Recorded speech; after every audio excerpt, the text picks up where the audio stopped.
Распаковка чек жасаймыз. Не алдық? Ең бірінші біз осындай печенька алдық. Чаймен ішуге. Одан кейін осындай екі рамен алдық.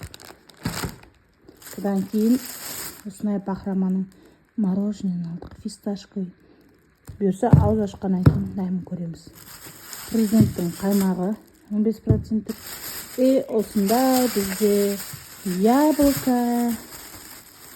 Ой, осындай алма алдық. Потом екінші пакетте осындай грудинка. Бүгін сливочный соус жасаймыз. Потом греческий орех.